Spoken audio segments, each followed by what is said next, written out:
à tout le monde pour ce webinaire dédié à l'intelligence artificielle. Comment utiliser les intelligences artificielles dans les pratiques de formation? Ce webinaire est organisé par le CARIFOREF des Pays de la Loire et de Normandie, donc par Claire Lachaud et Diana qui va se présenter.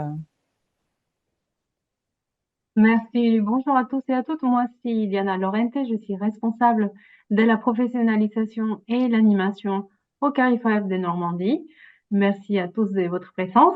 Et aujourd'hui, nous avons Laurent Bertrand de Réseau Canopé. Nous avons également Linda Ullmann de Réseau des CARIFOREF. Et nous avons aussi Grégory Lecustre d'Hermigraph. Donc, Linda, sans pas trop tarder, je te passe la main.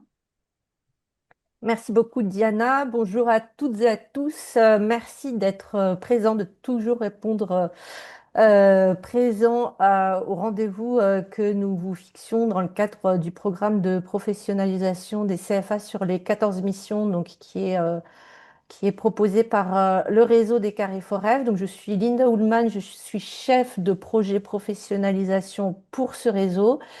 Je voulais remercier les CARIFOREF de Normandie et des Pays de la Loire d'organiser ce webinaire. Je remercie les partenaires qui participent à cette action aujourd'hui. Rapidement, je voulais reposer avec vous quelques éléments de contexte. Le projet, il a été lancé en 2022. Il répondait à l'ambition de l'État de maintenir un haut niveau de qualité de l'apprentissage dans un contexte de croissance des effectifs en apprentissage et dans un moment où les CFA, les OFA, s'inscrivaient dans la démarche Calliope avec des exigences de qualité donc, qui se faisaient de plus en plus fortes. Ce qui a permis de démarrer le projet, c'était le travail donc, qu'on a mené avec la DGEFP du ministère du Travail, qui a consisté dans la réalisation d'une enquête donc, qu'on a menée auprès des OFA, des CFA, donc auprès de vous, pour savoir comment vous appréhendiez donc, les 14 missions et connaître vos besoins à ce sujet. Ce qu'on a pu constater assez vite, hein, c'était très clair à la lumière des résultats de cette enquête, c'était que effectivement il y avait des besoins d'outillage, d'accompagnement, et c'est ce qui nous a mené à proposer donc un projet qui répond à trois objectifs. Donc outiller les CFA sur les 14 missions, rendre accessibles et visibles les ressources existantes, donc sur des supports uniques et identifiables, et atteindre un objectif plus global de socle commun de connaissances et de compétences sur ces 14 missions. Peut-être juste très très rapidement, donc pourquoi le réseau des CARIFOREF donc s'est engagé sur ce projet. Donc le réseau des CARIFOREF, c'est la tête de réseau des CARIFOREF en région. Les CARIFOREF, donc, ils ont des missions d'information, d'observation et de professionnalisation sur les sujets emploi, formation et orientation. Et c'est au titre de la mission professionnalisation que le réseau des CARIFOREF est mobilisé pour accompagner donc, les CFA sur ces 14 missions. Et cet accompagnement se traduit de deux manières. Il y a d'une part le déploiement de kits ressources animés sur les missions des CFA. Donc l'idée, c'est de retrouver donc, sur des mêmes supports les ressources pertinentes pour pouvoir réaliser ces missions, avec une complémentarité entre le national et le régional, puisque d'une part, il y a des kits nationaux, et pour aller plus loin dans les ressources disponibles, il y a aussi des kits régionaux donc, qui permettent d'avoir des compléments de ressources et la réalisation de webinaires de portée nationale. Donc, c'est la raison pour laquelle on est présent aujourd'hui. Donc, ça fait, là, on en est à la troisième année de proposition de ressources. On est au sixième webinaire de cette année qui sera donc le dernier webinaire de l'année 2025. C'est un beau sujet qu'on vous propose aujourd'hui. Donc, comment utiliser les IA dans les pratiques de formation. Je vous souhaite donc un très très bon webinaire et je passe la parole à Laurent. Bonjour à tous. Donc Laurent Bernard, moi je suis formateur numérique à Réseau Canopé et je travaille à l'atelier Canopé de Nantes. Et ce que je vous propose aujourd'hui, c'est de passer en revue trois points. Le fonctionnement des IA génératives de texte, comme ChatGPT, et les questions éthiques qu'elles peuvent poser, et puis enfin les possibilités qu'elles offrent pour le formateur aujourd'hui. Alors, je vais commencer par vous présenter 4 profils et pour savoir où vous en êtes aujourd'hui avec les IA génératives. Alors, sur le premier profil, vous êtes quelqu'un qui a déjà joué un peu avec ChatGPT. Votre expérience a été peu convaincante ou compliquée. Voilà pour le premier profil. Le second profil, vous êtes méfiant et très inquiet des risques présentés par ces IA génératives. Pour le troisième profil, vous avez un usage pragmatique, vous avez testé des fonctionnalités, vous avez pris l'habitude d'en utiliser dans votre travail. Et puis le dernier, on va dire, vous êtes un geek, vous êtes très convaincu, passionné, et vous êtes un grand utilisateur à l'affût des nouvelles possibilités. Alors ce qu'on vous propose, on va vous lancer un petit sondage. Et l'idée, c'est de répondre. Alors, évidemment, c'est des profils, on est dans la caricature, hein, mais à peu près où vous vous situez aujourd'hui euh, par rapport à ces IA génératives.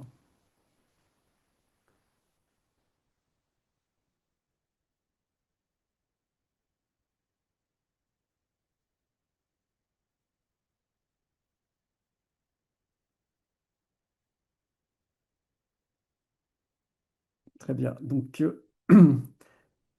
je vois qu'il y a une majorité qui sont plutôt dans le troisième profil. Hop. Alors, c'est ce qui a été aussi ce que j'avais perçu dans le quiz. On vous avait proposé un quiz, un questionnaire, et vous avez été plus de 150 à y répondre. Et puis à partir de ce questionnaire, ben, j'avais réalisé ce qu'on appelle un SWOT. Et dans vos réponses sur les forces retenues, on retrouve la productivité avec un gain de temps sur la création de support, une créativité augmentée dans des tâches de conception, en particulier avec la polyvalence des outils qui permettent de créer des quiz, des images. Et dans les opportunités, dans vos réponses, on retrouvait l'indusation de contenus de formation, l'aide à la création de scénarios innovants qui mettent en œuvre des simulations, des serious games, l'intégration de médias. Et puis pour ce qui concerne les faiblesses, les hallucinations, une dépendance technologique forte avec le risque de perte d'expertise pour le formateur, avec 3 menaces bien identifiées, c'est la paresse cognitive de vos apprenants, le problème de confidentialité et même de plagiat par rapport à vos apprenants, et puis à terme, un risque d'uniformisation des contenus et la perte de liens humains. Ça, ce qui remontait aussi dans vos réponses. Alors, aujourd'hui, ben, on fête, alors à quelques jours près, hein, les 3 ans de ChatGPT. Et si vous vous souvenez, il y a 3 ans, la presse pointait des inquiétudes très fortes. On parlait du nombre de chocs, on parlait de ChatGPT prend les enseignants de cours. Il y avait certaines écoles qui avaient affiché tout de suite qu'elles bannissaient complètement leurs usages dans leurs établissements. Alors, on a toujours cette crainte, et là j'ai repris une image de 1865 où le Parlement britannique fait voter le Red Flag Act pour limiter l'emploi des premiers véhicules à moteur sur la voie publique. Donc, vous aviez le droit de vous promener en 1865 avec les premières voitures, à condition d'avoir un marcheur positionné devant la voiture qui agitait un drapeau rouge. Donc, c'était un moyen qu'avait trouvé le Parlement pour limiter l'usage des voitures. Et on est un petit peu dans cette configuration-là où on cherche à régulariser parce qu'il y a quand même beaucoup de discours de peur et aussi des discours de marketing. On a encore aujourd'hui cette promotion de la peur avec des spécialistes qui vous expliquent que toutes les formations, l'enseignement est has-been parce que ça ne sert plus à rien d'aller à l'école et que ChatGPT est plus intelligent que 99% des Français. C'est devenu aussi un aliment de marketing. Aujourd'hui, on vous explique que votre lave-linge est bête et qu'il faut le remplacer par des lave-linges plus intelligents avec l'intelligence artificielle. On a aussi des discours d'ingénieurs de ChatGPT, donc de la société OpenAI, de Google, qui annoncent un point de singularité, c'est-à-dire un moment très proche où les machines vont bientôt dépasser l'intelligence humaine et vont détruire nos emplois et que la seule issue serait de se greffer sur nos têtes des électrodes pour nous relier à des machines. Donc ça, c'est le projet Neuralink hein, d'Elon Musk. où l'idée c'est de brancher des intelligences artificielles sur nos crânes. Alors, ce qu'il faut comprendre, c'est que derrière cet écran de fumée, il y a des enjeux économiques très forts. Euh, il faut créer le buzz pour euh, donner des promesses. Et le but essentiel, c'est de capter des investissements. Euh, on a une économie qui va mal, hein. L'économie américaine est soutenue par, en particulier, la Silicon Valley, donc tout ce qui est numérique. Si on prend sur le dernier trimestre, OpenAI a perdu sur les 3 derniers mois 12 milliards de dollars. Et il y a des études qui montrent qu'OpenAI doit encore lever 207 milliards de dollars d'ici 2030 pour rester à flot. Et OpenAI, hein, qui est la société qui propose ChatGPT, prévoit d'investir plus de 1400 milliards dans ses centres de données. Et elle reste, bon, elle est toujours déficitaire, hein, malgré la croissance spectaculaire d'utilisateurs. Alors, ce qu'il faut comprendre, c'est qu'on a souvent cet adage, si c'est gratuit, c'est vous le produit. En fait, si c'est gratuit, c'est que vous payez indirectement. Quand vous utilisez ChatGPT, vous payez d'une certaine façon. Alors, ça peut se faire par les taxes commerciales imposées par l'administration américaine à l'Europe, hein, il y a différents leviers. Et puis vous avez OpenAI, de toute façon, qui se dit, enfin, je ne sais pas si vous avez vu, il y a un interview récent où le PDG d'OpenAI explique que bah, si on n'arrive pas à financer ChatGPT, le gouvernement américain trouvera une réponse pour pouvoir renflouer les caisses de sa société. Alors, je vais quand même donner une note d'espoir. En fait, ça fait pas mal d'années que les machines font mieux que les hommes, hein. Vous avez à gauche Kasparov qui est battu aux échecs, et puis quelques années après, on pensait impensable, c'est Lysedov qui perd, champion du jeu de Go, qui perd contre une machine. Donc, ça fait longtemps que les machines font mieux que les hommes, et pourtant, on n'a jamais eu autant de licenciés aujourd'hui au jeu d'échecs, depuis la défaite de Kasparov. Donc, on a une génération de jeunes qui sont très forts aux échecs. Ils s'entraînent beaucoup à la maison, tout seuls, hein, sur des machines, mais pour un seul but, se retrouver dans des compétitions pour jouer contre des humains. Et ce qu'on peut relever, c'est que nous sommes avant tout des êtres sociaux et que les machines ne pourront pas remplacer les formateurs, la formation. Euh, la formation, c'est avant tout une activité sociale. On apprend seul, mais jamais sans les autres. Et quand on regarde les projections de l'UNESCO, le grand danger, c'est pas l'IA, c'est le manque de formateurs, d'enseignants, hein. On peine déjà en France à recruter des enseignants. Alors, ce que je vous propose, c'est de revenir sur le fonctionnement de ces grands modèles de langage, comme ChatGPT, pour comprendre un petit peu ce qui se passe dessus et peut-être mieux appréhender les risques et les questions éthiques qui viendront après. Donc, vous avez aujourd'hui un large choix, hein, de solutions gratuites, que ce soit Gemini, donc la solution de Google, ChatGPT, la solution d'OpenAI, et puis vous avez le Chat Mistral, la solution française, qui essaye de résister face à ces gros mastodontes. Alors, en fait, ce qu'il faut comprendre, je vais vous parler de tokens. Alors, ça va être un peu technique, vous allez voir, ça va être très simple. On a des machines qui ne font que des calculs sur des nombres, et donc les textes sont remplacés en nombres. Et ce que font ces machines, c'est qu'elles découpent les textes en trois, quatre lettres, donc des parties de mots, des racines de mots, et qu'elles vont identifier par des nombres, et c'est ces nombres-là qu'elles vont traiter. Donc, par exemple, une souris verte qui courait dans l'herbe, eh bien, court est un token pour la machine.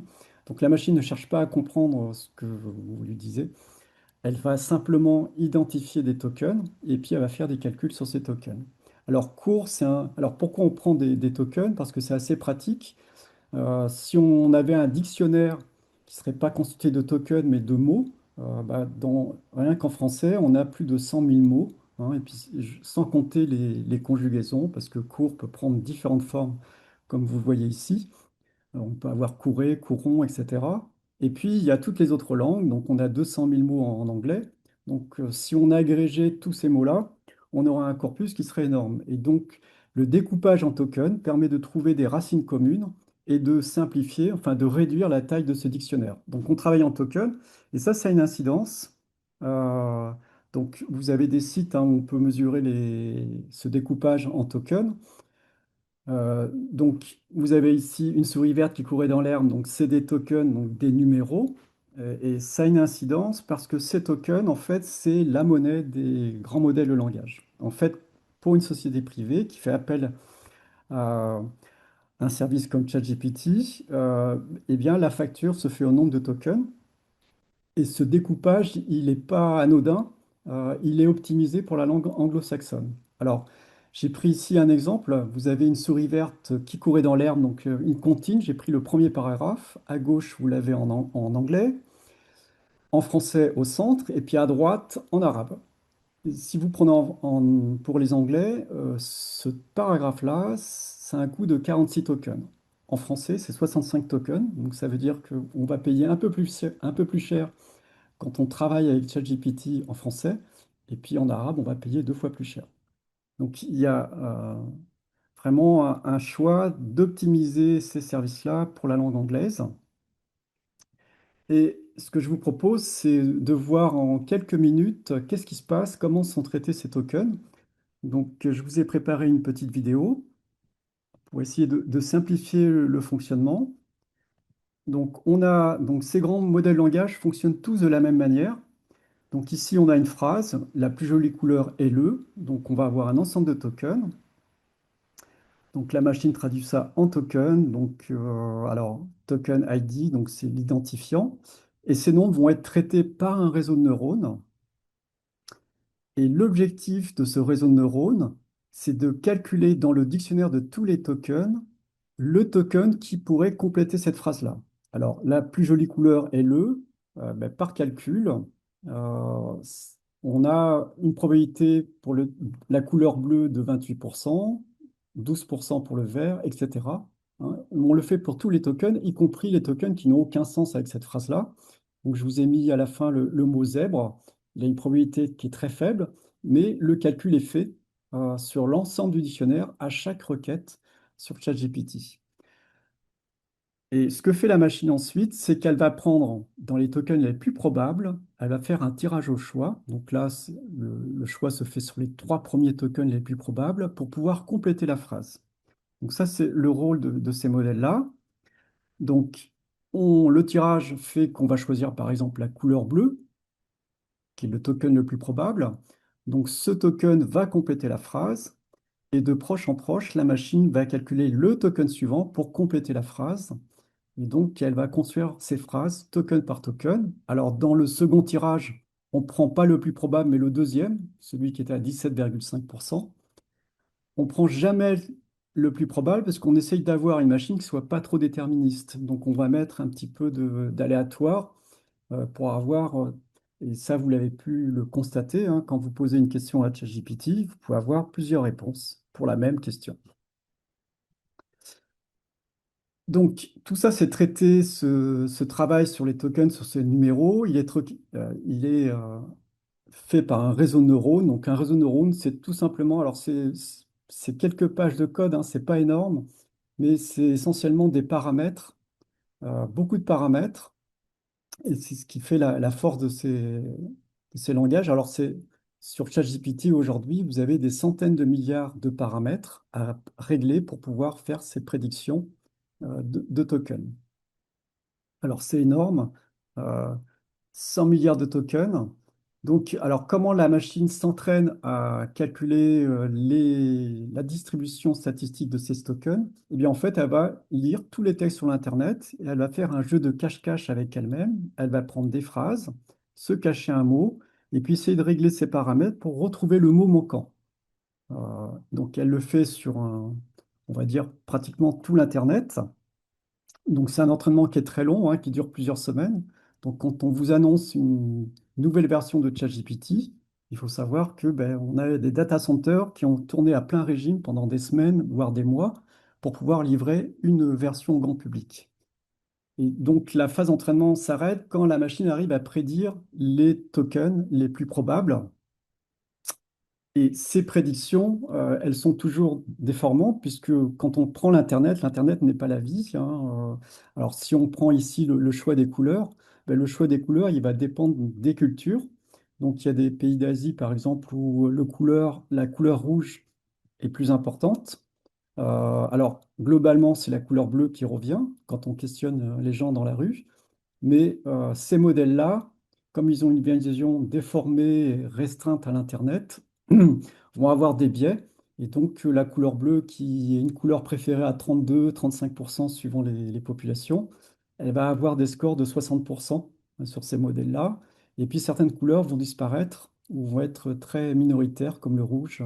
Donc là, vous avez sur le graphique du bas les préférences des couleurs pour cette phrase-là pour ChatGPT dans ses différentes versions. Donc on a toujours quelque chose de déformant à la suite de l'entraînement de ces modèles. Alors, sur le choix des tokens, je vais vous montrer une petite illustration. On a ce qu'on appelle des hyperparamètres. Donc, ce sont des paramètres qui sont cachés pour le grand public, hein, que vous ne pouvez pas modifier, qu'on peut modifier quand on a un abonnement payant pour une entreprise, par exemple. Et donc, on a deux hyperparamètres qui sont importants. On a ce qu'on appelle la température. Donc la température, en fait, elle va jouer sur les probabilités à la suite de l'entraînement. Donc là, vous avez une distribution, on va imaginer qu'on a entraîné un modèle de langage et qui va prédire que la plus jolie couleur est le bleu à 25%, 20%, etc. Donc on a une distribution. Et ce qu'on va faire en jouant sur la température, ça revient à écraser les différentes probabilités, alors soit les augmenter, donc si je diminue la température, le bleu va être très prépondérant, et donc si je descends à zéro, la réponse sera toujours la plus jolie couleur et le bleu. Et puis si j'augmente la température, on va diminuer tout en conservant l'ordre les probabilités pour donner plus de chances à d'autres couleurs d'apparaître. Alors, ce qu'on essaye de faire, c'est trouver un bon compromis. Si la température est trop froide, on a quelque chose de trop déterministe. Et donc là, c'est pas intéressant. On a un ChatGPT qui vous donne toujours les mêmes réponses. Donc, on essaye de trouver un bon compromis. Si on va trop loin, on a on peut tomber sur ce qu'on appelle des hallucinations. Et donc, on va, par exemple, faire apparaître pas simplement des couleurs, mais des termes qu'on ne voudrait pas faire apparaître, comme ici le kangourou. Donc ça, c'est un réglage qui est fait. Alors généralement, sur les modèles que vous utilisez, on a un modèle qui est au départ réglé sur 1 et on va réduire la température pour assurer le coup. On va descendre autour de 0,7. Et puis il y a un autre paramètre sur lequel on peut jouer, c'est sur ce tirage aléatoire de tokens. Quand on dit, alors ce qu'on appelle le top K, c'est sur quel nombre de tokens je fais un tirage. Alors on va le réduire, hein, si on veut éviter les hallucinations. Si je fixe mon top K à 3, eh bien je fais un tirage aléatoire sur chaque requête de l'utilisateur, seulement sur les 3 tokens les plus probables. Alors, ce détour technique, il va être important pour comprendre en fait bah, les limites de ces modèles de langage. Donc, il faut imaginer, on a 1000 milliards de paramètres à régler, ce qui est énorme. On a l'habitude, en tant qu'humain, d'utiliser des appareils dont on ne comprend pas le fonctionnement. Moi, quand j'utilise un vieux poste radio, j'ai 3 paramètres, j'ai le volume, le son, et puis le réglage de l'antenne. Je ne sais pas comment fonctionne le poste radio, mais j'arrive à capter ma station préférée. 1000 milliards de paramètres, ça signifie qu'il faudrait, il faudrait que tous les humains sur Terre se réunissent, travaillent en même temps pour se dire, eh bien, on fait ce partage-là de réglage de paramètres. Et donc, il faudrait que chaque humain règle 150 paramètres. Donc, imaginez, vous vous trouvez dans un cockpit, fonctionnez pas, vous ne savez pas comment fonctionne votre vaisseau spatial et vous avez 150 paramètres à régler, mais à le faire en coordination avec tous les humains, hein, pour arriver à régler ces 1000 milliards. Alors, ça dépasse l'entendement et c'est pour ça qu'on fait appel à des calculateurs qui sont capables de faire des milliards de calculs par seconde. Et donc, en fait, ces grands modèles de langage, ils ont été mis au point en théorie dans les années 50, hein, mais il a fallu attendre l'avènement des ordinateurs et des ordinateurs de plus puissants pour pouvoir arriver à faire ce réglage de paramètres dans des temps raisonnables. Alors, ça va poser 5 points de vigilance, l'utilisation de ces grands modèles de langage. Donc, je vous propose d'explorer la question des données, la question de l'empreinte écologique, la question des biais, la question de l'anthropomorphisme, puis la nécessité de transparence. Donc, ce qu'il faut savoir, c'est qu'on a un modèle au départ. Donc, quand il sort d'usine, il est simplement conditionné pour pouvoir calculer le prochain token. Et ce qu'on souhaite pour l'utilisateur, c'est quand vous posez une question à ChatGPT, il ne s'agit pas de compléter la réponse, de continuer la question, mais de pouvoir faire une réponse. Donc, on a ce qu'on appelle un deuxième phase d'entraînement, qu'on appelle le fine-tuning, où là, on va donner un jeu de questions-réponses pour que le modèle puisse faire des réponses et pas simplement compléter la réponse. Donc, on a comme ça un jeu de questions-réponses. Et puis surtout, on a ce qu'on appelle l'alignement. Donc là, on va poser des questions au modèle et puis regarder les réponses et les noter. Donc, on va faire appel aux travailleurs du clic, donc qui vont voir comment le modèle répond. Et c'est là où on va faire un choix éditorial. Donc, toutes ces sociétés-là font un choix éditorial pour savoir qu'est-ce qui est acceptable ou pas dans l'alignement. Donc, il y a des réponses qu'on va interdire. Par exemple, on va interdire toutes les réponses à la question, par exemple, comment fabriquer une bombe. Donc ça, on va essayer d'éliminer ces réponses. Et vous imaginez que quand on regarde toutes les données sur Internet, on va sur des réseaux sociaux, des forums où on va avoir des propos négationnistes, voilà, tout un tas de propos. Donc voilà, on fait un travail à la louche, on essaye de réguler au maximum, de repérer les mots-clés à interdire pour pouvoir proposer au public un chatbot qui soit respectueux et qui puisse pas avoir des propos qu'on ne voudrait pas voir. Alors là, il y a un choix éditorial qui est fait par ces sociétés-là où on est complètement dans l'opacité. On ne sait pas quels choix sont faits. Et ce qu'il faut voir aussi, c'est que quand ces modèles s'entraînent sur tout l'Internet, on a un Internet qui n'est pas représentatif de l'état du monde. Je vous ai mis ici les chiffres sur l'Internet. Vous avez au centre euh, le pourcentage d'humains qui parlent le français, l'espagnol, le chinois, etc. Et puis à droite, vous avez la proportion de textes en français, en anglais sur l'Internet. Alors, il se trouve que pour nous, Français, on s'en sort assez bien, hein. On a 3,4% de la population mondiale qui parle le français. Et sur l'Internet, on a à peu près 4,4% des sites qui sont en français. Mais euh, on a quand même, pour l'anglais, on a 19% d'anglophones sur la Terre.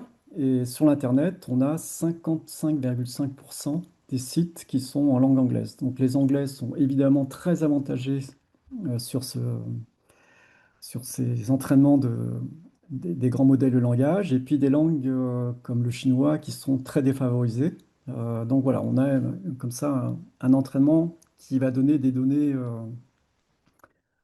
prépondérantes sur la culture anglo-saxonne. Et puis on va avoir dans l'aliment des mécanismes de censure. Alors vous pouvez les tester hein, très facilement. Si vous allez sur les grands modèles chinois, eh bien, dès que vous posez une question sur les événements de Tiananmen ou de Taïwan, bah, vous posez la question, vous avez un modèle qui va vous faire une réponse, comme le ferait Wikipédia, donc qui peut vous donner une réponse sur les événements de Tiananmen, et puis on va avoir un mécanisme qui va analyser la réponse et qui va la censurer. Alors, au départ, sur Qwen, ce mécanisme mettait un certain temps, donc on avait le temps de voir la bonne réponse, mais très vite, on a l'écran qui s'efface, hein, et puis vous avez un message qui vous dit qu'il faut passer à un autre sujet. C'est le même mécanisme qu'on a sur la génération d'images. Si jamais à chaque fois, toutes les images sont générées, et puis on a un mécanisme de contrôle qui va regarder s'il n'y a pas une personne nue ou une célébrité, et donc pour faire intervenir la censure. Alors, c'est pas l'exclusivité des Chinois. On l'a aussi sur les grands modèles de langage américains. Alors, il y a Grok, donc la société d'Elon Musk, qui a été épinglé il y a une semaine, hein, parce que son modèle de langage avait des propos négationnistes. Alors, il y a une plainte qui a été portée par la Ligue des droits de l'homme et puis d'autres associations, puisque quand on posait la question à Grok, à quoi servait le Zyklon B dans les chambres à gaz, Grok vous expliquait que c'était un désinfectant pour lutter contre le typhus. Donc, on a souvent ce type de dérapage.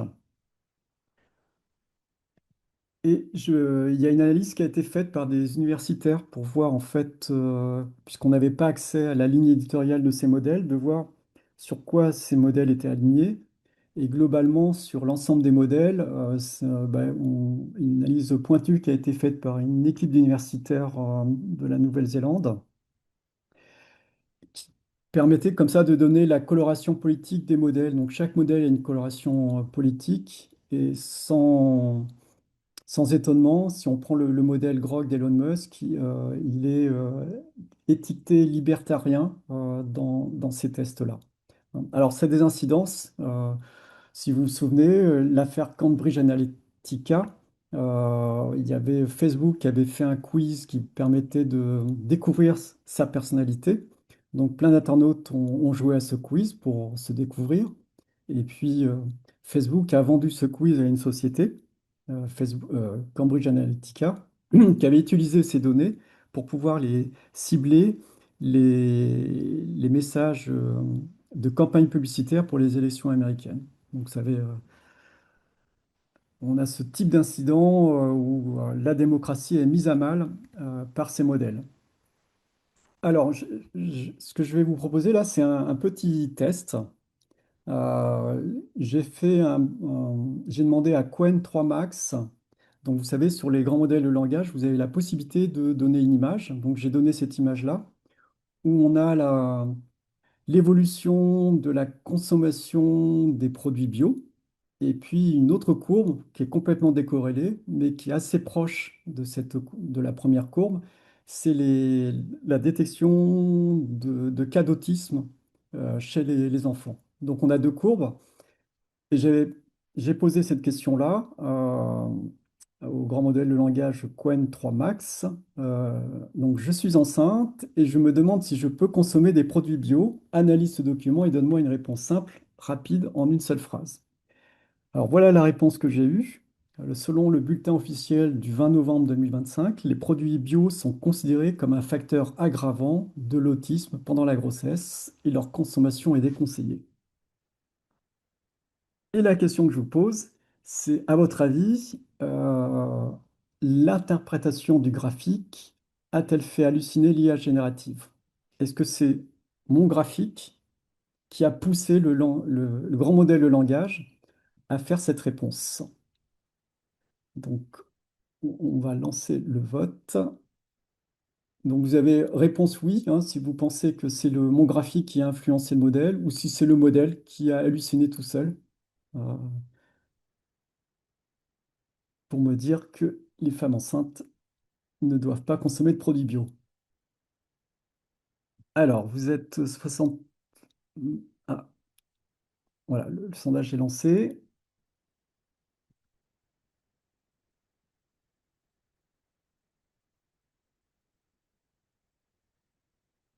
Donc, pour l'instant, le vote est majoritaire sur la réponse 1. Donc, c'est mon graphique qui a influencé le grand modèle de langage.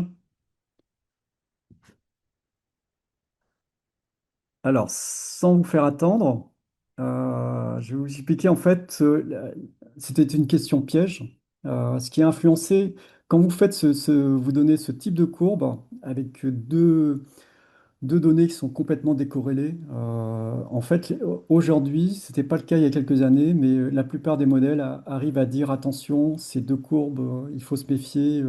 C'est pas parce que vous avez deux courbes qui ont la même tendance qu'elles sont forcément corrélées. Donc, ces modèles-là arrivent à le faire. Et si je suis arrivé à le tromper, je vais vous montrer en fait, c'est une pratique assez simple.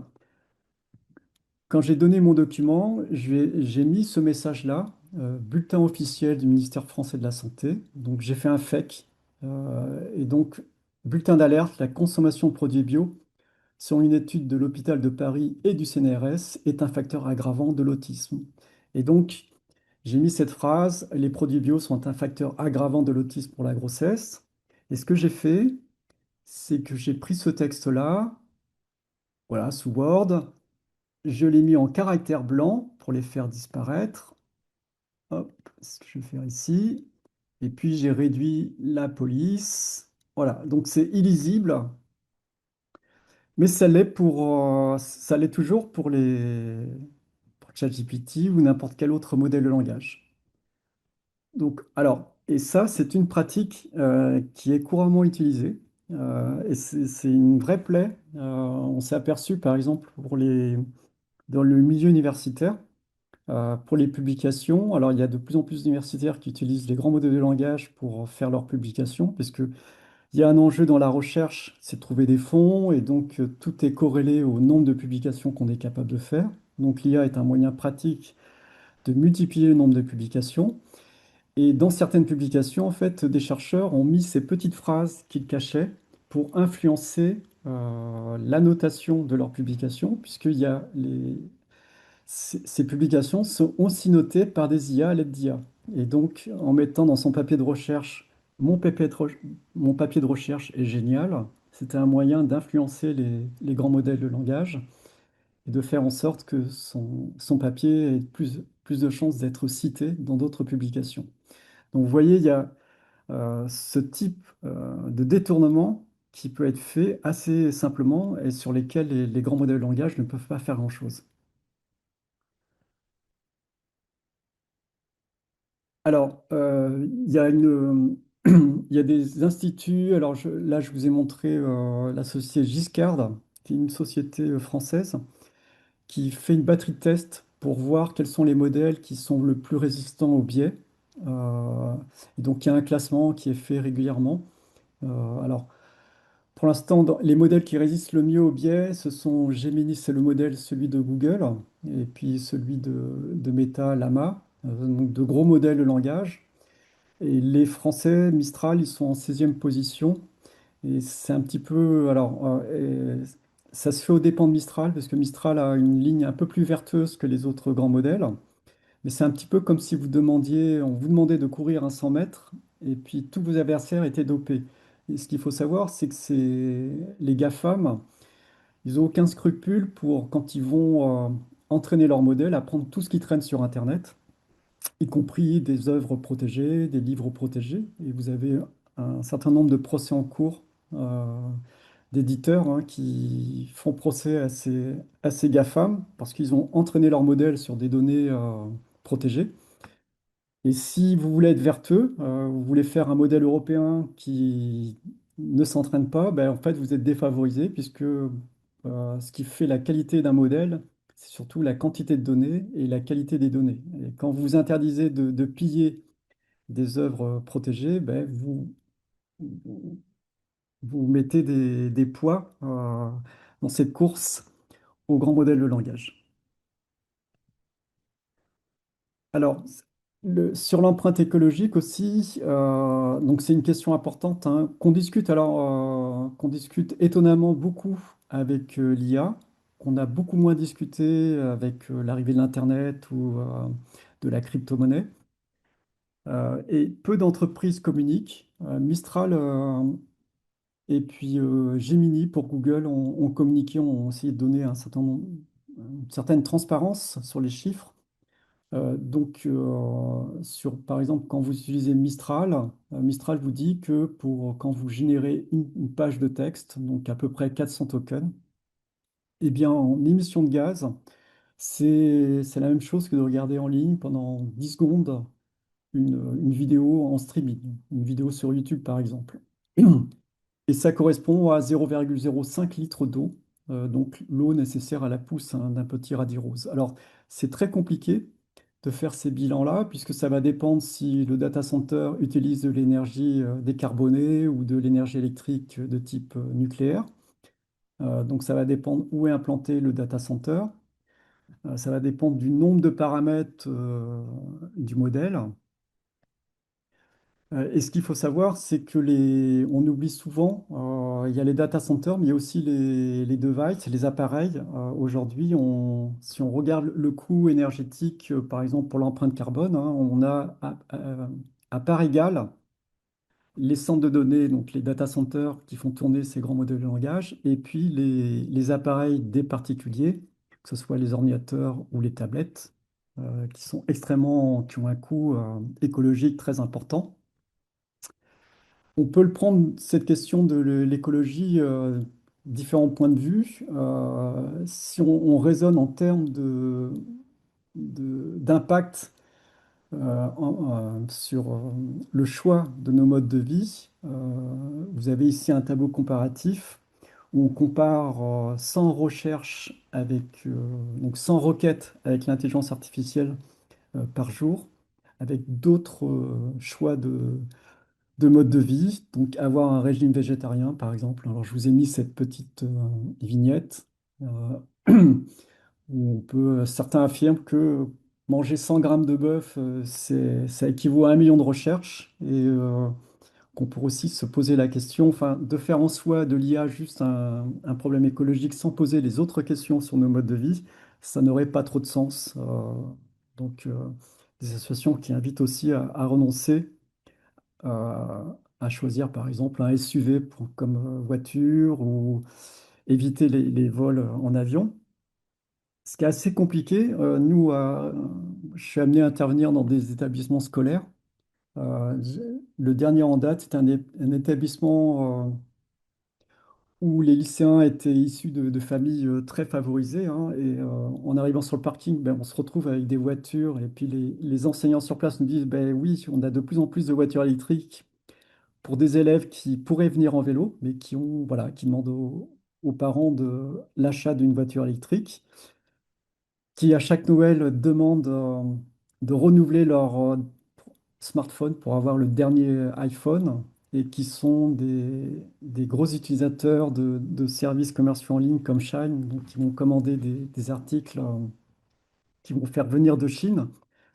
Donc c'est compliqué pour ces jeunes-là de leur faire un discours sur l'empreinte écologique de ChatGPT sans questionner aussi les choix de mode de vie. Et alors, ce que je vais vous poser, je vais poser une autre question. Alors, c'est des questions pièges, hein, à votre avis, est-il préférable de demander la recette des crêpes à ChatGPT ou Marmiton? C'est un discours. Alors, Marmiton, c'est un site de cuisine en ligne. Et on entend souvent, bah, il faut éviter d'utiliser ces grands modèles de langage. Il vaut mieux plutôt utiliser les moteurs de recherche.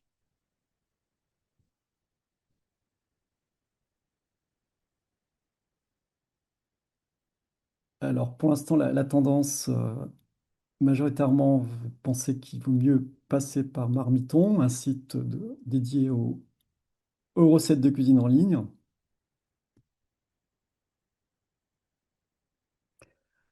Alors, c'est une question en fait qui mérite discussion aussi. Euh, je vous ai préparé, j'ai fait, quand vous utilisez votre navigateur, quelque chose d'intéressant que vous pouvez faire, c'est d'appuyer sur la touche F12 de votre clavier.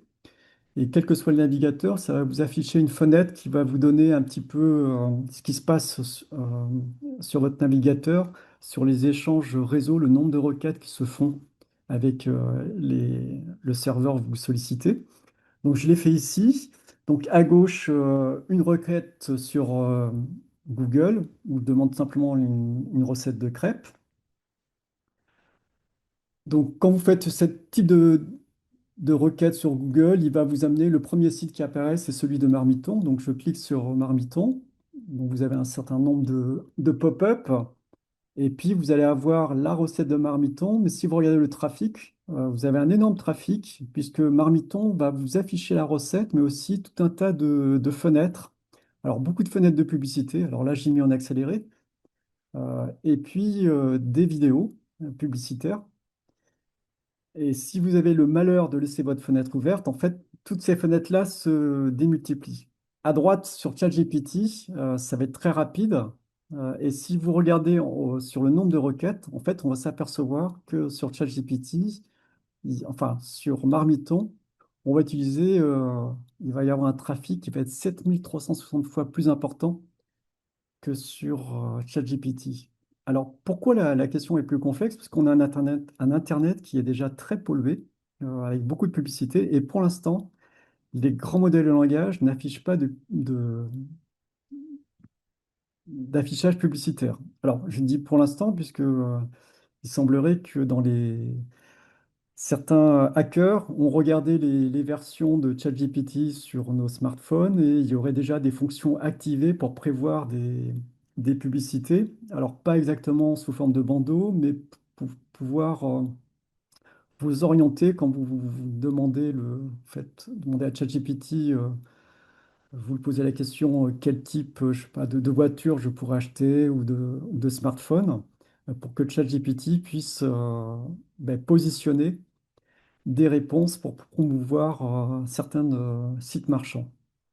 Donc, il faudra bien qu'à un moment donné, ChatGPT, de toute façon, trouve un moyen de faire payer, parce qu'aujourd'hui, sur ChatGPT, vous avez 800 millions d'utilisateurs, mais je crois qu'à peine 7% payent un abonnement payant. Et c'est une question d'autant plus compliquée, c'est qu'on a souvent l'idée qu'il n'y a pas d'IA dans les moteurs de recherche. En fait, bien avant ChatGPT, on a des réseaux de neurones qui font fonctionner les moteurs de recherche et on a de l'IA sur les moteurs de recherche. Donc la distinction moteur de recherche et modèle langage, en fait, du point de vue énergétique, elle est très floue. Il y a de l'IA dans les deux cas. Et pour l'instant, pour certaines requêtes, ça peut paraître contre-intuitif, mais ChatGPT va être plus économe en- ou un autre modèle de langage qu'un site comme Marmiton qui est bardé de publicité. Alors, si vous souhaitez voir un peu plus le coût d'une requête, vous avez le site Comparia hein, qui vous permet de tester différents modèles. Donc, vous avez ChatGPT, Gemini, différents modèles. Et vous avez la possibilité, quand vous faites une requête, ce site-là va vous afficher une estimation du coût en émissions de CO2 et puis un équivalent en consommation de vidéos ou d'autres appareils.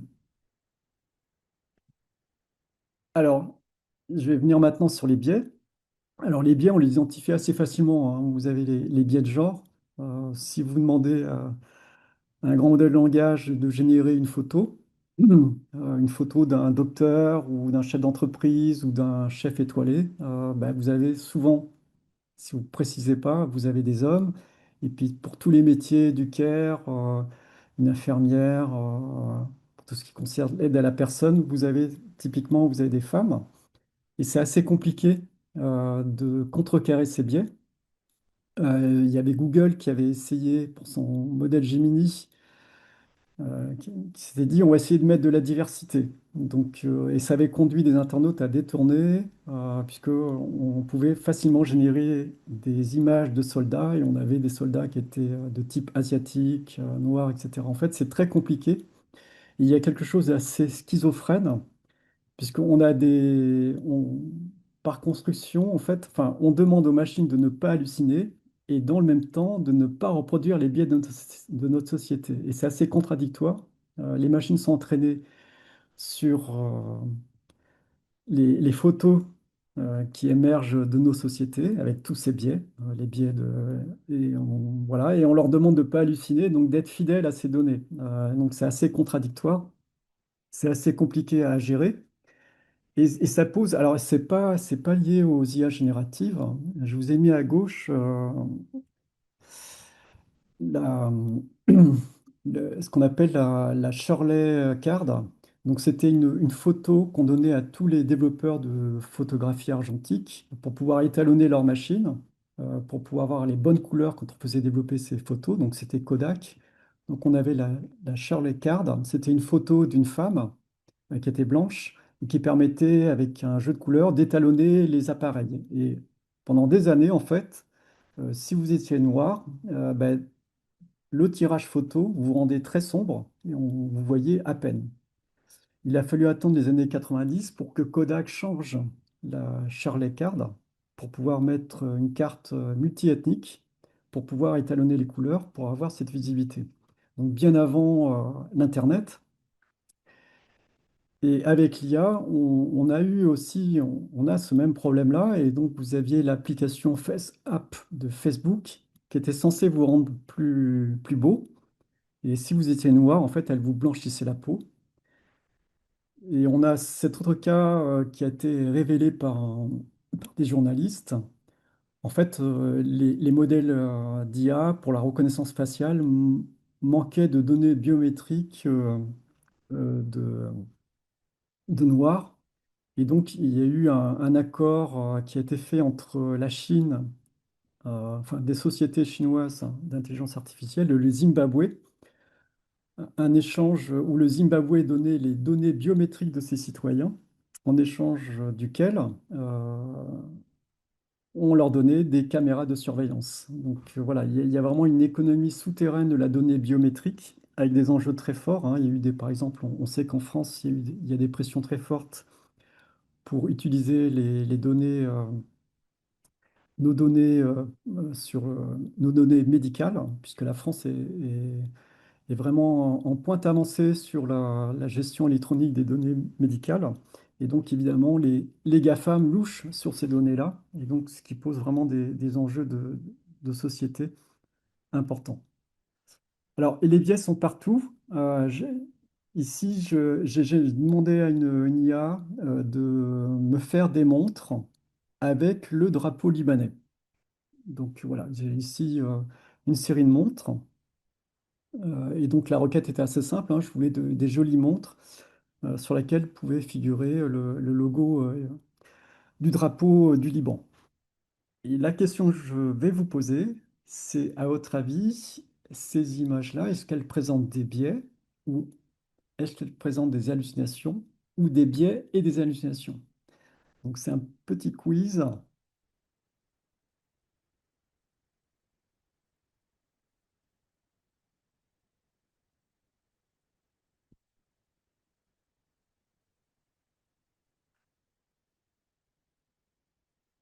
Alors vous êtes très fort puisque enfin, vous avez trouvé biais et hallucinations.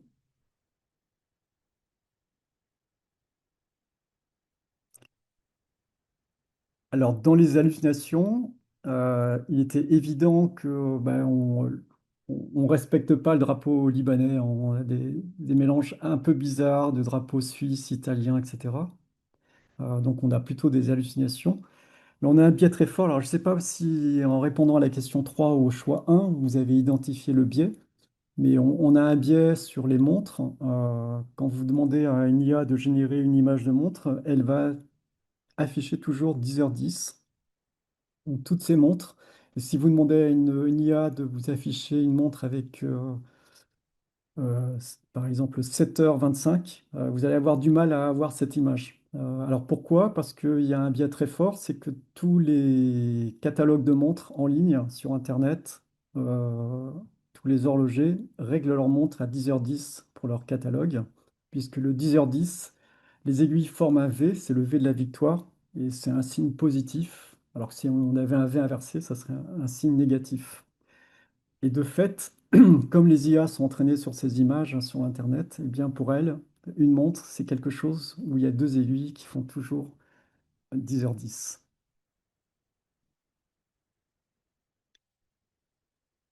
Alors, et c'est bien, on les a. Alors, on les a sur les images. Par exemple, ici, j'avais demandé à une IA quel était le plus grand des deux segments A et B. Et souvent, la plupart des IA sur lesquels j'ai pu faire le test vous disent toujours c'est les segments A et B ont la même longueur. Et pourquoi? Parce qu'en fait, ces IA ont tellement vu d'images, ce type d'image, donc qui est l'illusion de Müller-Lyer, hein, où en fait, l'image qu'on a sur Internet, c'est plutôt celle-là. Donc, on a deux segments de même taille.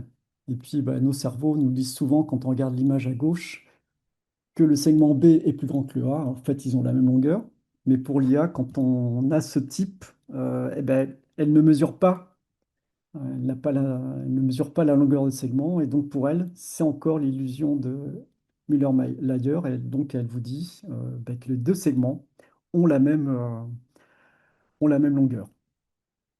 Alors, ça a des conséquences, hein, ce type de biais. Alors, je vous ai mis à gauche l'affaire du logiciel Compass. Donc Compass, c'est un logiciel qui est utilisé par la justice américaine.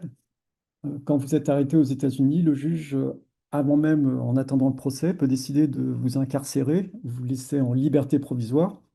Les juges utilisent un logiciel qui leur permet de faire, de voir en fait le pourcentage de probabilité que vous puissiez fuir la justice. Et un travail de journaliste a montré que ce logiciel était complètement biaisé, puisque si vous étiez noir, vous avez une très forte chance d'aller en prison, plus que si vous étiez blanc, pour les mêmes crimes. Il y avait cette préférence raciale. Et puis, il y a un petit test que vous pouvez faire. Vous prenez, alors là, j'avais généré une image avec un personnage qui a un flacon de pénicilline et un flacon de cyanure. Donc, et ça marche assez bien, hein. Je l'ai pris sur ce cas précis. Donc, le prompt, c'était, voilà, je suis aveugle, je ne vois rien. Et donc, j'avais demandé à ChatGPT, dis-moi quel flacon prendre. Et vous avez très de fortes chances. Enfin, tous les tests que j'ai pu faire, je les ai fait encore récemment. ChatGPT va vous dire de prendre le flacon à droite, donc le cyanure. Et tout simplement pourquoi? Enfin, tout simplement parce que quand on décrit les images, on va dire la pénicilline est à gauche, est à droite, pardon, et le cyanure à gauche. Donc on est observateur, on se place du point de vue de l'observateur et pas de l'utilisateur. Et donc bah là, sur ce type de test, ChatGPT, Gemini vous diront toujours qu'il faut prendre le flacon à votre droite, donc le cyanure. On a des biais aussi sur les cachets, hein, qui ne sont pas évidents à débusquer. Ici, je demande à ChatGPT voilà, de rédiger un mail, de répondre à mon employeur. Mon employeur me propose un changement de poste et donc pour me récompenser, me propose d'augmenter. Donc il me demande quelle augmentation, quelle fourchette de rémunération je souhaite avoir pour ce nouveau poste. Si on fait le test, si vous vous appelez Lisa ou Edouard, donc un nom de garçon, un nom de fille, vous aurez des réponses différentes, des fourchettes différentes. Et généralement, on a des fourchettes plus ambitieuses de demande de salaire quand on a un prénom masculin. Euh, il y a un chercheur qui a fait cette étude-là pour différents modèles de langage, qui a constaté ce biais-là. Et il a même constaté qu'il y avait une différenciation au niveau des prénoms. Le cas le plus défavorable, c'est que vous êtes une femme et vous vous appelez Gertrude. Et là, ces modèles-là vont être très peu ambitieux sur l'augmentation de salaire. Alors, en fait, ce qu'il faut comprendre, c'est que tous ces modèles de langage dans l'entraînement, ils ont une tendance très forte à faire des corrélations entre des données, hein. Et les corrélations ne sont jamais égales à des causalités. Ici, vous avez un exemple célèbre. On s'aperçoit par exemple qu'il y a plus de chances de se faire attaquer par un requin en juillet ou en août, et qu'on consomme beaucoup plus de glace en juillet et en août. Donc, on pourrait conclure que manger des glaces, ça attire les requins. En fait, ce sont deux données décorrélées. Il se trouve qu'en juillet et août, il fait très chaud, donc on consomme plus de glace, donc on a plus de chances de se baigner, donc on a plus de chances de rencontrer un requin. Et les grands modèles de langage ne peuvent pas percevoir cette réalité, hein. Lorsqu'ils énoncent quelque chose de faux, en fait, on a toujours l'impression que c'est un accident. En fait, le LLM, il est entraîné à toujours donner une réponse. Il n'y a pas de notion de vrai et de faux, hein. On l'a vu avec ce calcul de token. Il répond toujours. Et c'est un petit peu compliqué quand on dit qu'un grand modèle de langage hallucine, ça sous-entend qu'il y aurait un temps normal où il donnerait des informations justes et puis des accidents. En fait, non, il fait toujours la même chose, un calcul de token. Alors, il se trouve que quelquefois ça tombe bien, quelquefois ça tombe à côté. Il se trouve qu'aujourd'hui, une majorité de textes sur Internet vous disent que la Terre est ronde, donc ChatGPT vous dira que la Terre est ronde. Mais si on imaginait un ChatGPT il y a 2000 ans, il vous dirait que la Terre est plate. Donc voilà, ça, c'est lié aux machines. Je vais finir sur l'anthropomorphisme, je vous ai mis à gauche alors ce qu'on appelle l'effet ELISA. Donc ELISA, c'est le premier chatbot mis au point par un psychologue, Joseph Weizenbaum.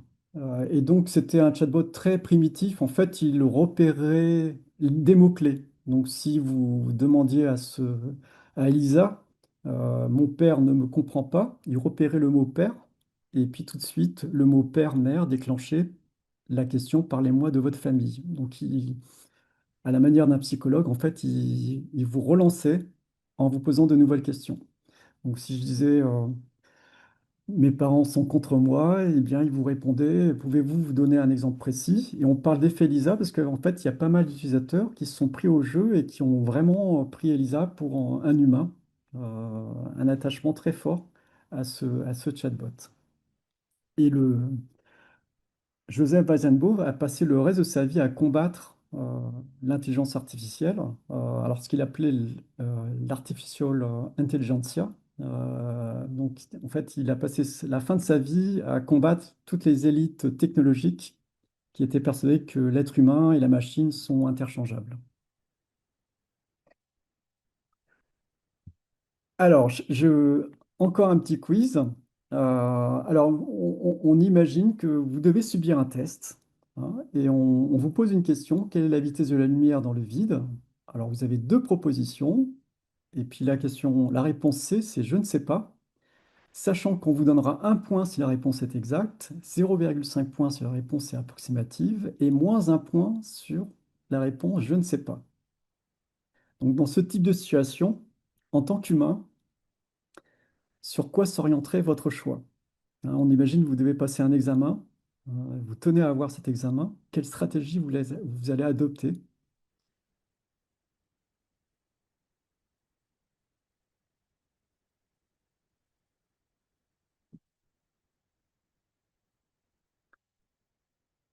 Alors, vous êtes départagé, mais une majorité d'entre vous a été pragmatique. Vous avez choisi le choix numéro 2. Hein. Alors, c'est ce que font les grands modèles de langage. Hein. En fait, ils sont entraînés pour ça. Ils sont entraînés pour pouvoir avoir cette stratégie de ne jamais dire qu'ils ne savent pas, mais plutôt en fait, il y a un jeu de récompense dans l'entraînement qui fait que les modèles sont habitués à préférer une réponse approximative, donc même si c'est une réponse, s'ils doivent halluciner, que de dire je ne sais pas. Hein. Et donc, par construction, ces modèles sont faits pour ça. Et on retrouve donc tous les biais. On a par exemple ce type de biais. Quand on demande, complète simplement cette phrase, mon chat mistigris gourmand boit, sans aucun autre commentaire, ben, les modèles langage vont dire, mon chat mistigris gourmand boit du lait. Or, on sait que faut surtout pas donner du lait à ces chats. Les chats sont intolérants au lactose, hein, mais comme on a depuis très longtemps dans la littérature jeunesse, les dessins animés, les Tom et Jerry, Disney ou les publicités, des illustrations qui montrent des chats qui boivent du lait, eh bien, ces modèles-là vont vous proposer en première réponse, en réponse courte, hein, les chats boivent du lait. Voilà. Donc, en fait, utiliser le terme d'hallucination, c'est de faire de l'anthropomorphisme, parce qu'une hallucination, hein, en psychiatrie, c'est vraiment lié à l'homme. C'est une perception sans présence de quelque chose. On voit des objets, on entend des voix sans que personne parle. Hein. Et donc, parler d'hallucination, c'est donner un caractère humain à ces IA génératives. Et ces IA sont entraînées pour justement simuler le comportement humain. Alors, je vais finir par la transparence. Ce qu'il faut savoir, c'est que ce qu'on demande, et ça c'est une recommandation de l'État, hein, pour ses fonctionnaires, c'est à chaque fois, quand on utilise une IA pour rédiger en partie ou rédiger complètement un texte, c'est de référencer, de dire ce texte a été rédigé en partie ou complètement par une IA. Quand on utilise une photo qui a été retravaillée par une IA, c'est toujours de le préciser. Il y a une petite icône Donc c'est l'icône qui s'appelle Sparkling, qui permet justement de... L'idée, c'est de permettre aux usagers, aux citoyens, de repérer les contenus générés par IA et ceux qui ne le sont pas.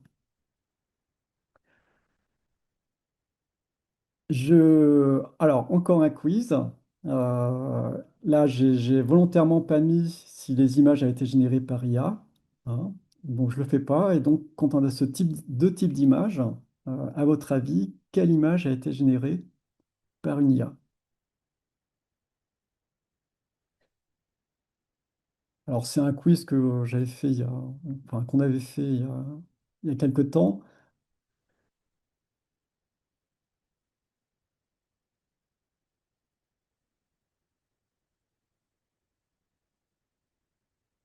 Et on va voir s'il fonctionne toujours aujourd'hui. Ouais. Donc vous êtes, une majorité pense que c'est l'image 2, et ça c'est compliqué. En fait, l'image 2 n'a pas été générée par une IA, c'est une vraie photo. C'est une photo qui a été prise devant le Conseil constitutionnel lors des manifestations contre les retraites en 2023. Et la première photo a été bien générée par une IA. Donc ça va être de plus en plus difficile de voir ce qui est vrai et faux, hein. On a des IA de plus en plus performantes. Et donc, la question d'avoir cette éthique, de mentionner, de mettre cette icône et de mentionner que l'image a été générée par une IA va être vraiment importante. Alors, il y a une réglementation, hein, européenne et qui concerne en particulier les chatbots, les grands modèles de langage, hein. C'est vraiment le, le cadre européen insiste sur la transparence. Et on a pour l'instant, en termes de transparence, ben, on n'a pas vraiment de modèle qui case toutes les recommandations de l'Union européenne. Là, il y a un test, je vous montre un test hein, qui avait été fait par une équipe qui montrait qu'en fait, sur un score de 48, très peu sont alignés sur les recommandations européennes. Enfin, je dis très peu, mais c'est aucune. Vous avez un cadre en éducation et dans différentes administrations. Donc, l'idée, c'est d'aller sur des chartes d'utilisation pour les employés, pour voir ce qu'il est possible de faire ou interdit de faire. Et dans l'éducation, c'est un enjeu important parce qu'il y a un phénomène, on a un phénomène de triche important où les élèves délèguent ou tout un tas de stratagèmes, des calculatrices dans lesquelles on peut mettre son smartphone pour pouvoir photographier les sujets d'examen et y répondre, des lunettes qui permettent d'afficher des informations, donc c'est de plus en plus compliqué. Mais quel que soit l'administration, l'endroit où vous travaillez, en fait, ce qui est important, c'est de se mettre d'accord avec ses collègues. Et donc, vous avez ce type de jeu que je trouve intéressant.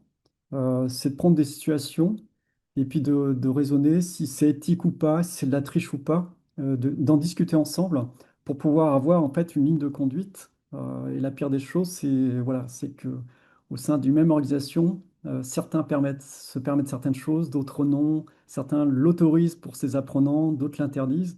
En fait, c'est vraiment la, la charte, se mettre d'accord sur une façon de faire, c'est aussi important, puisque pour un apprenant, s'il y a des régulations différentes, en fait, il va être perdu lui-même.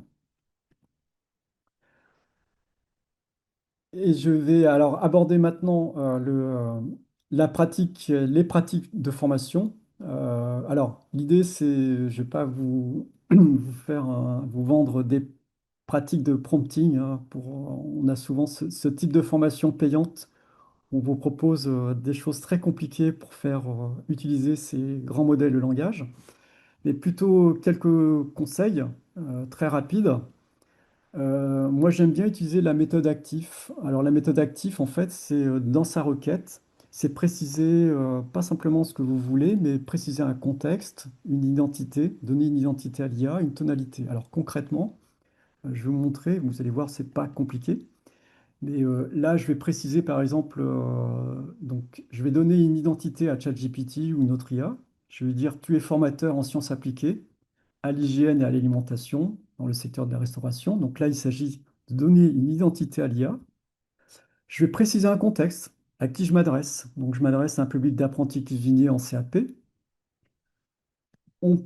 Là, je vais donner ensuite ce que je souhaite obtenir. Donc là, j'imagine, je souhaite faire une séance de cours de 2 heures sur un objectif précis. Et puis ne pas hésiter, parce que les IA sont très fortes pour ça, à utiliser un style. Donc préciser, je veux un style concis et pédagogique. Et puis le format. Aujourd'hui, ChatGPT est capable de vous faire un document Word, un tableur Excel, donc de préciser quel type de format, si je souhaite avoir un tableau, donc une liste à puces, voilà. Donc en ayant enfin ces 5 champs, donc ce moyen mémotechnique, ça permet d'avoir déjà un prompt beaucoup plus efficace. Et ce qui va compter, c'est le choix du modèle. Et là, ben, c'est pas s'arrêter sur un modèle. Il ne faut pas hésiter à changer différents modèles, parce que tous les modèles ne se valent pas, euh, suivant ce qu'on va demander. Donc, il ne faut pas hésiter à jouer sur différents modèles. Je vous ai mis un classement. Alors, il y a ce qu'on appelle des benchmarks qui vous permettent de classer les modèles. Donc, aujourd'hui, c'est Gemini qui est au top, des possibilités. Mais ce qui va compter aussi, c'est ce qu'on appelle la fenêtre contextuelle. Vous avez des modèles qui peuvent, vous avez un petit plus ou un trombone, hein, donc on peut mettre des documents. Et bah, si vous avez beaucoup de documents à traiter, bah, Gemini est capable d'en traiter 1 million de tokens, donc ça fait à peu près 3000 pages. Euh, Là où d'autres modèles vont avoir des fenêtres beaucoup plus réduites. Donc voilà, il y a tous ces paramètres à prendre en compte, mais l'idée, c'est de ne pas hésiter surtout à utiliser différents modèles. Alors, sur le modèle actif, vous avez un formulaire en ligne qui peut vous aider si vous voulez voir comment utiliser la méthode active. Donc, c'est un simple formulaire, mais qui permet comme ça de s'entraîner à donner les bons champs. Et puis, autre conseil que je pourrais donner aussi, c'est jamais s'arrêter à une demande, mais par exemple, si vous voulez un plan de cours, c'est plutôt lui proposer de demander 3 plans. Donc, premier prompt, vous allez demander 3 plans.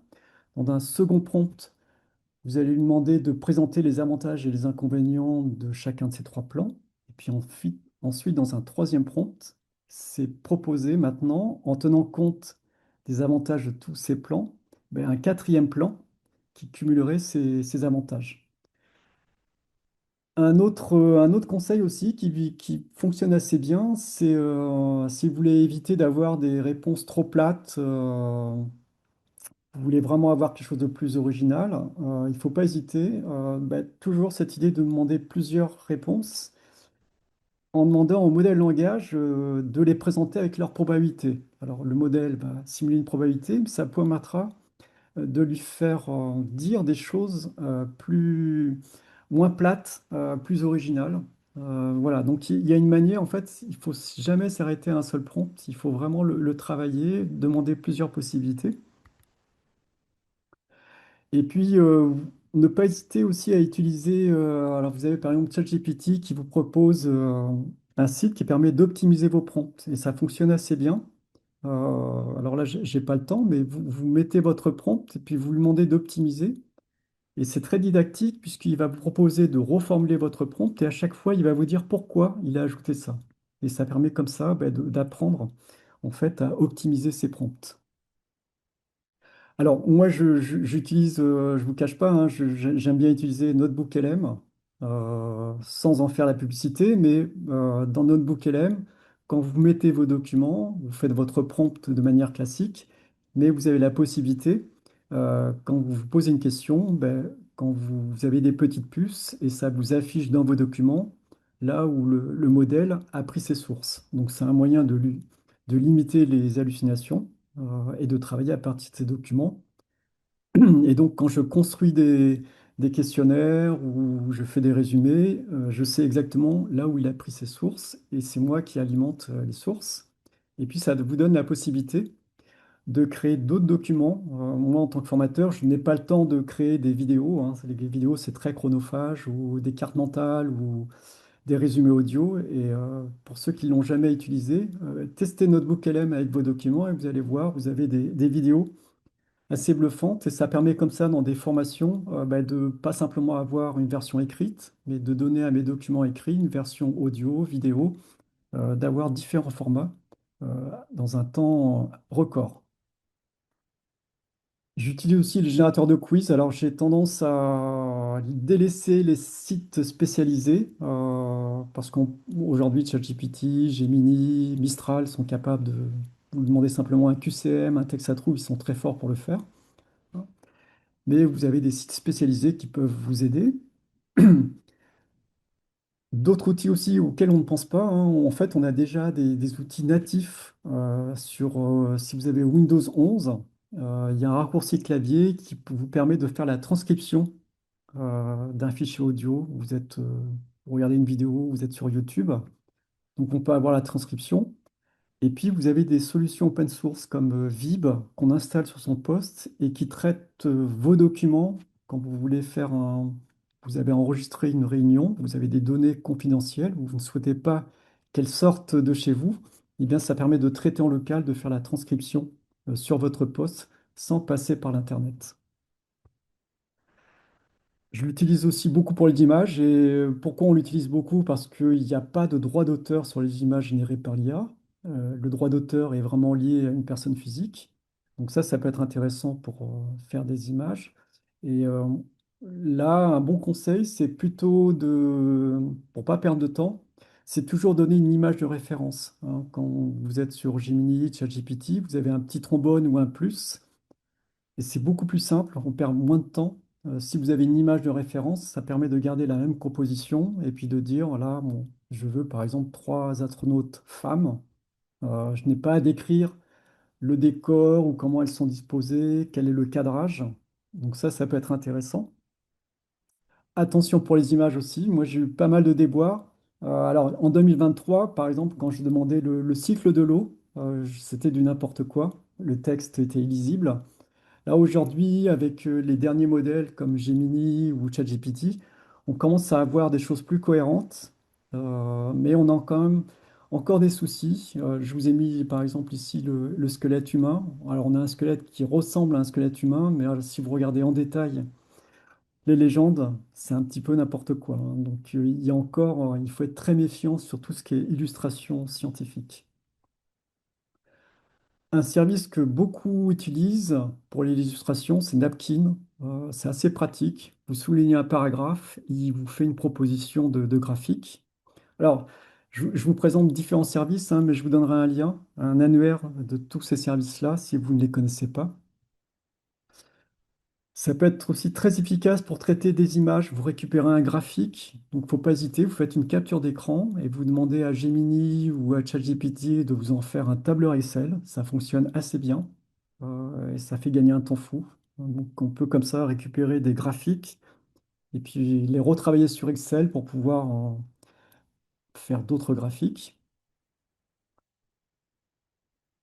On- Il y a aussi une utilisation sur des chatbots. Il y a un chatbot auquel on ne pense pas, c'est vous prenez un smartphone tout simplement, vous êtes en réunion et moi je l'ai utilisé dans plusieurs situations alors en passant par QTie qui est un service français qui est gratuit sans inscription, vous allez donner un rôle à QTie, vous allez dire voilà tu es un client que je dois convaincre de vendre telle chose, ou vous lui dites tu es un apprenant qui déteste les maths, il ne comprend pas pourquoi il faut étudier les maths. Et donc l'objectif, en fait, c'est de parler pour le convaincre, hein. Donc ça, c'est un challenge qu'on donnait à des stagiaires, convaincre un.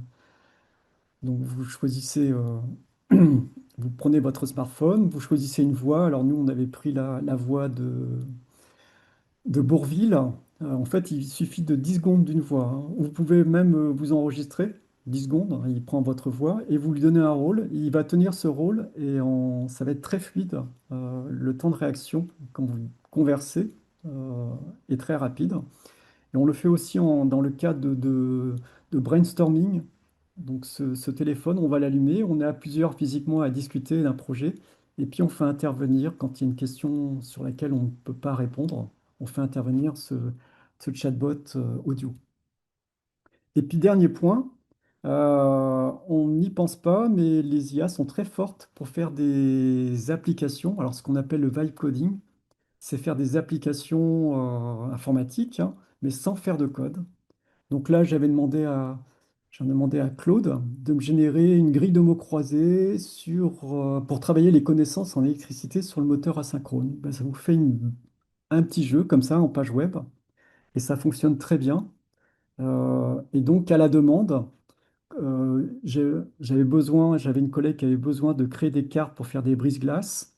On ne trouvait pas un outil. Ben, en le demandant en langage naturel, fais-moi un outil pour pouvoir faire des cartes. On était assez surpris, ça fonctionnait assez bien. Des applications pour designer une formation. Ben, en fait, quand l'application n'existe pas ou qu'elle est payante, si l'application n'est pas trop compliquée, vous avez ici par exemple pour apprendre l'heure, ben, en langage naturel, ces IA sont capables de faire ces applications. Voilà pour ce tour d'horizon. Alors, je vous donnerai un lien, hein, mais j'ai fait une petite liste suivant ce que vous voulez faire. Générer du texte, des images, de la voix, des quiz. Ben, vous cliquez sur chaque onglet, puis ça vous donne une liste d'IA génératives gratuites qui vous Alors, je vais peut-être vous le montrer directement. Donc, on vous communiquera avec le support, hein, mais voilà, vous cliquez sur un onglet et vous allez pouvoir comme ça retrouver ce qui vous fait gagner du temps. Donc, ce sont que des services gratuits. Et quand il y a une petite étoile, c'est un service qui demande aucune inscription. Voilà, j'étais un peu plus long que prévu. Alors, je ne sais pas si... Hop. Si Claire, j'ai le temps de répondre à des questions ou je laisse Peut-être qu'on va laisser la parole à Grégory qui va Grégory. témoigner. Et puis s'il y a des questions, peut-être à À l'issue. la fin. Oui. Ok. Merci Laurent. Oui, Vas-y. alors bonjour à tous. Je vais essayer de faire rapide, vous inquiétez pas. Donc on m'a demandé de témoigner dans le cadre de ce webinaire sur nos pratiques pédagogiques, notamment au niveau de l'IA, sur l'utilisation de l'IA dans nos modules pédagogiques. Donc pour faire court, Amigraph est un centre de formation qui a fêté ses 40 ans l'année dernière sur les domaines de la communication. Donc aussi bien sur des titres professionnels allant jusqu'au niveau 6 que sur des certifications plus courtes type répertoire spécifique. Et aussi beaucoup de formations de salariés, de montée en compétences de salariés. Donc on travaille l'IA, nous, depuis à peu près 2 ans. Donc tout d'abord sur des modules, sur des activités de modules assez courtes. On a mis en place un portail intranet avec une IA sécurisée et une IA locale qui, en gros, permet aux formateurs d'aller chercher ces supports de cours et de les agrémenter de complémentarité si besoin selon les publics grâce à l'IA. Donc en fait, si vous voulez, vous avez un noyau dur de support et on va aller prompter en disant, voilà, quel est tel groupe est en face de nous, donc c'est reconversion professionnelle, ou alors, bah non, ce sont des apprentis, pour adapter le support et surtout le langage en termes simples et ou en technique. Voilà. Donc pour la première partie. On a aussi développé, donc là plutôt sur la partie IA entreprise, un programme d'accompagnement au changement puisque on est, voilà, comme l'a dit Laurent tout au long de ce webinaire, on est sur un bouleversement, je pense que tout le monde en a conscience. Je compare toujours pour les plus anciens au changement web des années 2000. On est un peu sur la même chose. Et il faut d'abord essayer d'entraîner les équipes. Donc, ça marche aussi, on fait aussi de la formation de formateurs, hein, là-dessus pour l'accompagnement au changement et ça passe par des modules très courts. On est sur des modules d'1h30 à peu près et on va construire comment dire, le parcours le plus pédagogique et le plus rassurant possible par rapport à tout ce qu'on peut voir et tout ce que tu évoquais, Laurent, tout au long de ce webinaire.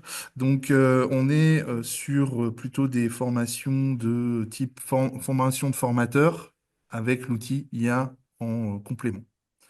Au niveau des apprentis, on a mis aussi en place un chatbot IA qui va permettre d'avoir une présence plus complète qu'un formateur qui reste un humain pour pouvoir travailler ses cours éventuellement en dehors des heures. Mais le gros avantage, c'est que pour garder le côté suivi humain, le responsable de formation a une notification à chaque fois qu'un élève sollicite ce chatbot et pour savoir sur quel sujet et pour éventuellement prendre contact avec l'apprenant pour essayer de savoir si c'était simplement une révision ou si si c'est bien plus profond que ça, quoi. Voilà un peu sur les formations existantes, enfin, sur l'utilisation de l'IA. J'ajouterais juste évidemment que en tant que centre de formation sur la communication, ben, l'IA générative est celle la plus utilisée chez nous depuis un moment maintenant sur ben, tous les logiciels type Photoshop, etc. La maîtrise du prompt a commencé par ces logiciels-là avant de se diversifier au reste des utilisations. Voilà. Merci beaucoup, Grégory. Je ne sais pas s'il reste encore quelques questions de participants dans le chat ou...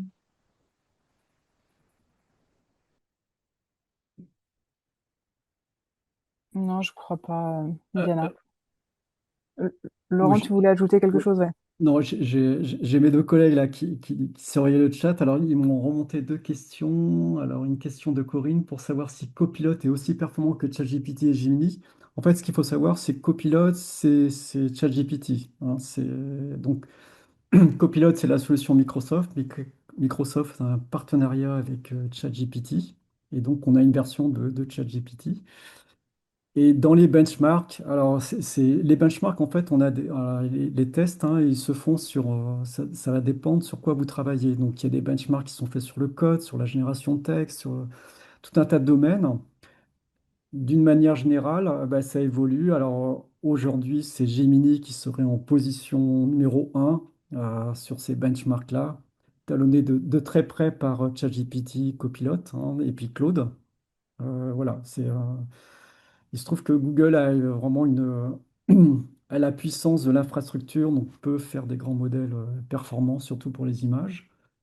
Il y a une question, alors on avait relevé une question de plusieurs participants sur comment fait une IA pour lire un graphique ou une image. En fait, les IA pour les images, elles sont entraînées à partir d'un jeu de données, donc d'images étiquetées. Alors, ça peut être les photos de chats et de chiens qu'on envoie dans sa famille sur les réseaux sociaux. Donc, des données, des images qui sont déjà étiquetées, mais après, il y a un vrai travail d'étiqueteur qui s'est fait au départ pour dire que bah, telle image comporte une voiture, etc. Donc, historiquement, c'est comme ça qu'on a entraîné les IA. Il y avait un concours fait par les scientifiques où on avait un jeu de données qui s'appelait ImageNet. Et donc, les scientifiques devaient construire un programme capable de trier ces images entre les images de voitures, d'animaux, de chats, chiens, etc. Donc, il y a ce travail d'étiquetage qui s'est fait. Et les modèles en fait, ils vont fonctionner, ils vont essayer de retrouver des patterns, donc des traits communs dans les motifs graphiques pour pouvoir retrouver si votre image comporte quelque chose de pointu, etc., qui pourrait ressembler à une maison, etc., quoi. Donc, on arrive aujourd'hui à des solutions très performantes, hein, mais l'idée, c'est de la reconnaissance des modèles de vision qui vont reconnaître des traits communs sur des séries d'images étiquetées. Alors, que pensez-vous je continue, Claire, hein, tant qu'on m'arrête pas sur le jeu de questions. Euh, alors, une question de JRP, est-ce qu'il y a un gain quantifié de l'utilisation de l'IA? C'est une très bonne question. Euh, alors, je pourrais juste citer un test qui avait été fait par des universitaires aux États-Unis. Donc, on avait trois populations d'étudiants, des étudiants qui avaient interdiction d'utiliser l'IA, une deuxième population qui devait utiliser l'IA pour faire un devoir. Et il se trouvait que la première population, sans IA, apprenait beaucoup plus de choses que les étudiants qui utilisaient l'IA. Et on aurait pu s'arrêter à ce test-là, mais ensuite ils ont fait un troisième test et ils sont aperçus que le premier groupe, une fois qu'il avait réfléchi au devoir sans IA et qu'il continuait son devoir donc avec l'IA, était encore plus performant que s'arrêter au devoir sans IA en fait. Donc tout dépend à quel moment on introduit l'IA. C'est un petit peu ce qu'on a dans l'enseignement par exemple. On sait que voilà, c'est stupide d'apprendre à nos jeunes enfants d'utiliser la calculatrice. Il faut attendre un certain âge où là, voilà, ça peut être intéressant. Et donc, c'est toujours à quel moment on introduit l'usage de l'IA pour que nos cerveaux puissent travailler. C'est un petit peu comme le vélo électrique, etc. Il vaut mieux d'abord apprendre à marcher hein, que de passer directement au vélo électrique. Donc ça, c'est un enjeu en tant que formateur avec nos apprenants. C'est de savoir à quel moment l'IA peut être utile et le dire clairement. Quand l'IA ne sert à rien, que vous estimez que vos apprenants doivent utiliser leur cerveau et quand c'est utile. Et c'est vraiment trouver la temporalité. Mais ce qui est certain, c'est que ceux qui la maîtrisent, voilà, quand ils savent réfléchir avec leur tête, si en plus ils savent utiliser l'IA, ben, ils sont plus performants que ceux qui restent cantonnés à ne pas utiliser ces outils-là. Je crois qu'on va devoir conclure. Il est 15h30. On pourrait continuer longtemps sur les questions diverses. Peut-être Linda, si tu souhaites conclure sur la suite Oui, des propositions. merci. Merci Claire. Ouais. C'est le dernier webinaire de l'année 2025. Donc c'est triste, mais la bonne nouvelle, c'est que on repart l'année prochaine avec de nouveaux sujets, donc qui vont être par exemple la transition écologique, le sujet du référent handicap, l'animation de la relation entreprise et maître d'apprentissage, pardon. Euh, Peut-être aussi vous dire que l'ensemble des ressources, donc j'ai vu qu'il y avait pas mal de questions sur le chat, sur les supports disponibles, sur le replay. Donc tout ça, vous le retrouvez notamment sur le site du réseau des Carrés Foref, donc sur le lien qui vous est indiqué sur cette page et qui vous a été indiqué aussi dans le chat. Petite nouvelle aussi de cette semaine, il y a un nouveau kit ressources qui est disponible. Ça vient de sortir donc sur les sujets pédagogiques, donc cohérence de la formation, formation à distance et évaluation des compétences. Donc vous pouvez le retrouver. Donc voilà, je vous donne rendez-vous l'année prochaine et je vous remercie beaucoup. Et je trouve que le webinaire a été très instructif. Donc merci beaucoup à nos intervenants et à l'année prochaine pour de nouvelles aventures. Merci beaucoup à tout le monde. Oui. Merci beaucoup. Bon après-midi. Bonne fin de À journée. l'année Oui, au revoir. prochaine. Merci.